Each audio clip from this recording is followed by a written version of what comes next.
Ford Fiesta ST180 and ST200 decat downpipe.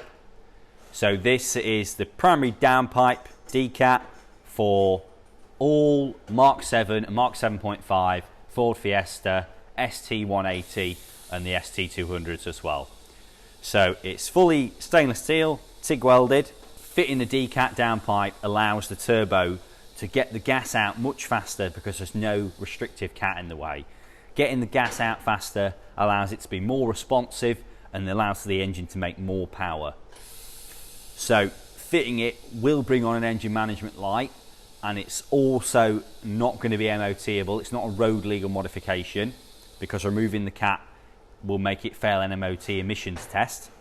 So it's a fully stainless steel TIG welded construction. Stainless steel O2 sensor bosses, stainless steel turbo flange, machined to accept the standard firing gasket, nicely polished and TIG welded. There's a lot of downpipes on the market for this car. They do have a bit of a reputation of failing at this flange. There's several reasons for that. A lot of the time it's because they're using a mild steel flange with a stainless steel downpipe. It gives you the dissimilar metals problem, which can be solved, but it's still not a perfect solution. So it's very important that it's a fully stainless steel flange, and then TIG welded as well. A lot of them aren't TIG welded, or if they aren't TIG welded very well. So a back purge on that TIG welded flange is very important. It's not just about welding up the inside as well. That solves all your problems. It won't. It's more about the actual application of that TIG weld to that flange, which is what's going to cause you any problems. So it's a 3.5 inch bore and then tapers down into a 3 inch flex section. Now 3.5 inch bores not strictly required for this car. Most of these cars run less than 350 horsepower, so doesn't necessarily need a 3.5 inch bore size. But what we're looking for is a really nice transition. So the turbine outlet on the turbo is 3.5 inch, and we could reduce it right at the flange, but we're looking to transition that gas as much as possible and give it the nicest, smoothest path.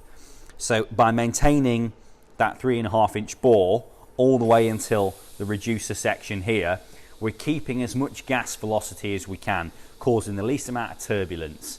Now these are all little things, but the little things do add up to helping make a bit more power and also making a more reliable product.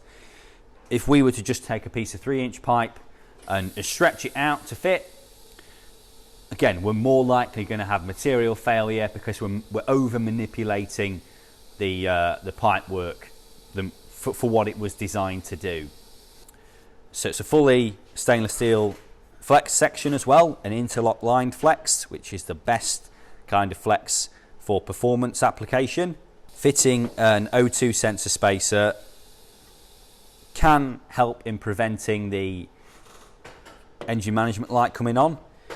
In the Ford world, they tend to be known as a mill cheat. So you can fit one of those, and that might prevent the engine management light coming on, but there's still a good chance that it might not. So the only way to permanently remove that is with a remap. The advantage of going for a remap as well is that you will then get full benefit of this decat downpipe.